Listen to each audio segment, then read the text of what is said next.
నమస్తే. ఇంట్లో మంచిగుర్రా? ఎంత మంచిగున్నాను. మీరు కూడా మంచిగున్నారని అనుకుంటున్నాను. కంపల్సరీ మీరు కూడా మంచిగుండాలి అని దేవుని అయితే అనుకుంటున్నాను. అన్న, థ్యాంక్స్ అండి. చాలా మంది చూస్తున్నారు. కొద్దిగా సబ్స్క్రైబ్ చేయండి, లేదంటే ఒక లైక్, ఒక షేర్, ఒక కామెంట్ ఏదో ఒకటి చేయండి అన్న. ఎందుకంటే కొద్దిగా నాకు కూడా బూస్ట్ అప్ ఉంటుంది. అదే ఇంతమంది లైక్ చేస్తున్నారు, ఇంతమంది క్వశ్చన్లు అడుగుతున్నారు, ఇంతమందికి ఏదో ఒక దాని గురించి తెలుసుకుని ఒక ఆన్సర్ ఇవ్వాలి అని చెప్పి ఆశ అయితే నాకు ఉంటుంది. ఒక రెస్పాన్సిబిలిటీ పెరుగుతుంది అన్నమాట. కంపల్సరీగా అట్లా చేయండి మీరు. మీరు అడుగుతూ ఉంటే, మీరు చెప్తా ఉంటేనే నాకు తెలుసుకోవాలన్న ఆశ ఉంటుంది. మీకు చెప్పాలనేది కూడా తెలుస్తూ ఉంటుంది. చాలా కొందరు అడుగుతున్నారు, వాళ్ళకి వెంటనే అయితే నేను రిప్లై ఇస్తున్నా. అందుకని ఇక లైక్ చేయండి, కంపల్సరీ లైక్ చేయండి, షేర్ చేయండి, సబ్స్క్రైబ్ కూడా చేసుకోండి ప్లీజ్. రిక్వెస్ట్ పెడుతున్నాను. ఎందుకంటే మీ సపోర్టే ముఖ్యం అనమాట.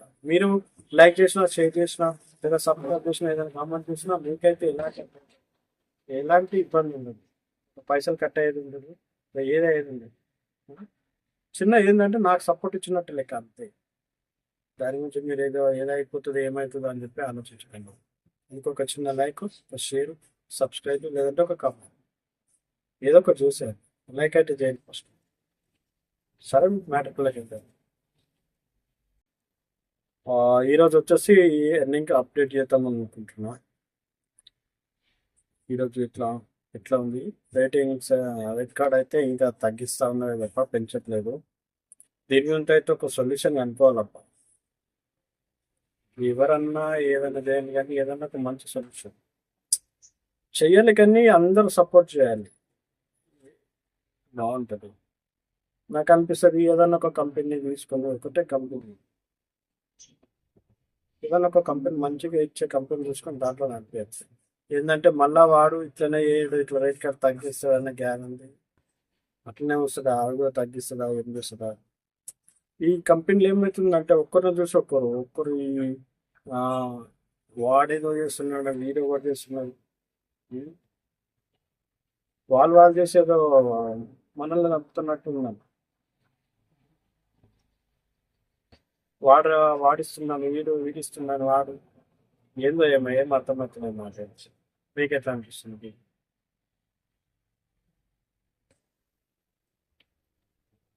ఎంకిపల్లి సుబ్బు సాగుకు వచ్చింది అన్నట్టు ఉంది ఇలా ఆఫర్స్. ఎవరికి కస్టమర్ సార్, నేను కస్టమర్ కేర్ వాళ్ళకి ఫోన్ చేస్తాను, అప్పుడు వాళ్ళని అడిగాను ఎందుకని ఇట్లా తగ్గిస్తున్నామంటే, కస్టమరు 20 రూపాయలు తక్కువిస్తాను మీకు పెట్టాడు సార్ అన్న. అసలు తక్కువ ఇవ్వడం ఏంటి? ఉన్నదే కదా, రేట్ కార్డ్ ఇస్తే సరిపోతుంది కదా. లేదంటే మీకు ఆఫర్ లేనా, ఏమంటారు, ఆర్డర్ లేని టైంలో ఆర్డర్ క్రియేట్ చేస్తాను. ఏ కస్టమర్ అవసరాన్ని నువ్వు ఏమైనా క్రియేట్ చేస్తున్నావా? నాకు అనిపిస్తుంది. వీళ్ళేమైనా కస్టమర్కి ఫోన్ చేసి చెప్తారా, సార్ మీరు బుక్ చేసుకొని మేము ఆఫర్ ఇస్తున్నాము? యాప్ ఆన్ చేసినప్పుడే కదా ఇస్తారు ఏదైనా కానీ. మళ్ళీ 20 రూపీస్ మైనస్ చేయడానికి ఇట్లా 20 రూపీస్ తక్కువ ఇవ్వచ్చు సార్ మీరు. నాకు అనిపిస్తుంది దీనికంటే, ఈ ఆన్లైన్ కంటే పాత మీటర్ ఆటోలో బెస్ట్ ఏమో అనిపిస్తుంది. ఎందుకంటే ఈ గల్లీకి అగ్గగైనా సరికి ఇంకో గల్లీలో వేస్తే ఇంకో కిలోమీటర్ పెరుగుతుంది అది. మరి అంతకన్నా దారుణం అయిపోయినాయి. కనీసం మరి ఒక రూట్లో పెట్టి ఇంకొక రూట్కి తీసుకెళ్తారు ఒక్కొక్కసారి కస్టమర్స్. అట్లా అదన్నా పెంచుతారంటే అది కూడా పెంచారు. ఓ, మీటర్ ఆటోలు ఉన్నాయనుకో, మీ ట్రాఫిక్ లాగితే మీకు చాలా మంది ఎవరైనా నడిపించే వాళ్ళు ఉంటే వాళ్ళని అడగండి. మీటర్ ఆటోలు ఉంటాయి, మీటర్ ఆటోలకు మనము సిగ్నల్ ఆగినప్పుడు ఒక 4 నిమిషాలు పెడితే 4 నిమిషాలు వెయిటింగ్ టైం పడుతుంది. కనీసం ఒక 2 రూపాయలు పెరిగిన బెస్ట్ కదా. మరి మనకి అట్లా పెరుగుతున్నాయి. ఈవెన్ క్యాన్సిలేషన్ ఫీజు కూడా ఇవ్వట్లేదండి చాలా మంది. చాలా దారుణంగా. ఒక ఊబర్ తప్ప ఇంచుమించు అప్పుడు ఇవ్వదు. 90% ఇవ్వదు. ఒక 10% యాన్న ఒకసారి ఇస్తుంది అంతే. నేను చాలాసార్లు గొడవపడినా కస్టమర్ కేర్ వాళ్ళకి. ఎందుకు రావట్లేదు, ఎలిజిబుల్ క్రైటీరియా చెప్పండి. అదంతా ఏం లేదు, మీరు ఎలిజిబుల్ అయితే అదే వచ్చేస్తుంది సార్ అంటాడు. దాని గురించి ఏం చేయాలి బాబు అంటే చెప్పరు, ఎవరు చెప్పారు. ఎంత చీటింగ్ చేస్తున్నావు యాప్స్ అంటే, మరి అంత దారుణంగా చేస్తుంది ఒక యాప్స్. ఇష్టం వచ్చిన డగోలిగా. ఎట్లాగో గవర్నమెంట్కు చూడట్లేదు. ప్లీజ్ ఎవరైనా గవర్నమెంట్ అఫీషియల్స్ ఎవరైనా ఉంటారు, ప్లీజ్ ఒక్కసారి మా డ్రైవర్లో బాగా అర్థం చేసుకోండి. ఈ యాప్స్ పైన ఒక కన్నేయండి. మెట్రో స్టేషన్ల మెట్రో పికప్స్, స్కూటర్స్, ఇంకా ఏమో ఏమో వస్తున్నాయి. మరి అవన్నీ వస్తే ఇంకా ఇదేముంటుందో మాకైతే అర్థమైతలేదు. ఏడ పెడతారు, ఏడ తెస్తున్నారు.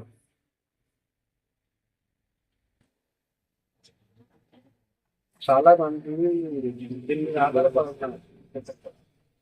అలాంటప్పుడు కొద్దిగా గవర్నమెంట్ కూడా చూసి ఇవ్వాలి, కొన్ని పర్మిషన్స్ చూసి ఇవ్వాల్సి వస్తుంది. ఎవడికి దొరికితే ఆడికి ఇష్టం వచ్చినట్టుగా పర్మిషన్స్ ఇచ్చేస్తున్నారు. ఏ యాప్కి అయితే యాప్. మా యాప్స్ పర్మిషన్స్ ఇచ్చడం పర్వాలేదు, కనీసం అవి ఎట్లా రన్ అవుతున్నాయి ఏందనేది ఒక కనీసం ఉంచండి సార్ ప్లీజ్.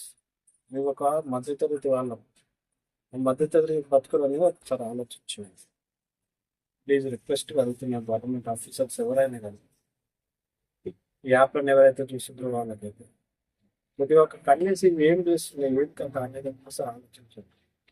ఎప్పుడో ఒకసారి ఇచ్చింది కదా అని చెప్పి పర్మిషన్ ఇచ్చాము కదా అని చెప్పి చేతులు చెప్పుకోకుండా కనీసం బాగా అర్థం చేసుకోండి. మరీ దారుణంగా ఇష్టానురాధంగా కనీసం ఒక రైట్ కార్డ్ లేదు, ఒకటి ఏం లేదు. వాళ్ళు ఇష్టం వచ్చినప్పుడు రైట్ పెంచేస్తున్నారు, వాళ్ళు ఇష్టం వచ్చినప్పుడు రైట్ తగ్గిస్తున్నారు. ఏమనంటే కస్టమర్కి ఎందుకు చేస్తారని అడిగితే ఆర్డర్ క్రియేట్ చేసేస్తున్నాం, మీకు ఆర్డర్ లేని టైంలో ఆర్డర్ ఇస్తున్నారు, కస్టమర్ తగ్గిస్తున్నారు, లేదంటే కస్టమర్ పట్టి ఇవ్వడానికి చెప్తున్నారు. ఇట్లా అనేక రీజన్లు చెప్తారు. ఏందో ఏమో మాకైతే అర్థమే అవుతాయి. లేనిపోని పొందుతాన లేని సమాధానాలు వస్తున్నాయి వాళ్ళని అడిగితే. క్యాన్సిలేషన్స్ ఫీజు సరిగ్గా ఇవ్వరు. ఎక్కడి నుంచో 2 కిలోమీటర్లు 3 కిలోమీటర్ల నుంచి వెళ్తాం, అక్కడికి వెళ్ళేలోపు క్యాన్సిల్ అవుతుంది. క్యాన్సిలర్ ఫీజ్ సరిగా రాదు. ఊబర్ అనేది సరిగా వస్తుంది, మంచి మంచి ఊబర్ అనేది సరిగా వచ్చింది. మిగతా ఓలా ఊబర్ ఓలా రా ర్యాపిడో అస్సలే రావు.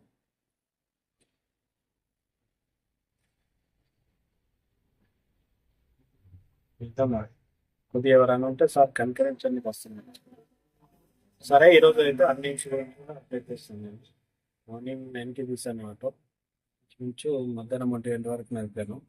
1 తర్వాత కాస్త రెస్ట్ తీసుకుంటాను. కొంచెం మా పిల్లలు వస్తారు, మా పిల్లలు స్కూల్ నుంచి తీసుకురావాలి.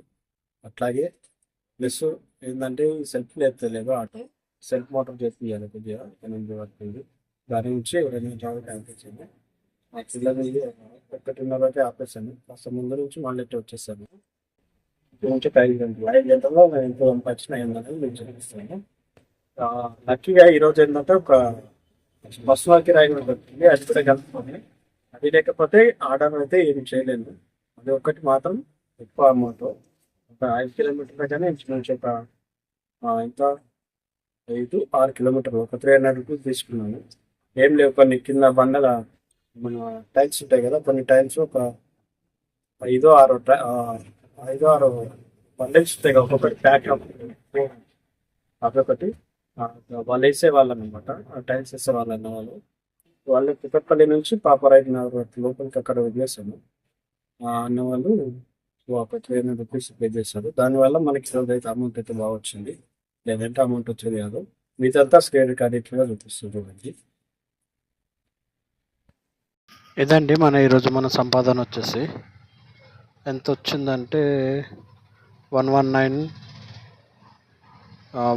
వచ్చేసి ఓలాలా, 706 వచ్చి చెప్పాను కదా, ఇది ర్యాపిడోలో చేశాను. ఇంకొకటి చెప్పాను కదా, ఇది ఒకటి వచ్చేసి పర్సనల్ కిరాయి అని చెప్పాను కదా, ఇది 300. ఇది వచ్చేసి పర్సనల్ కిరాయి కాబట్టి ఈ 3 కలిసి ఎంత వచ్చేసి 1125 రూపీస్ వచ్చిందనమాట. ఇది ఈరోజు నా సంపాదన అయితే.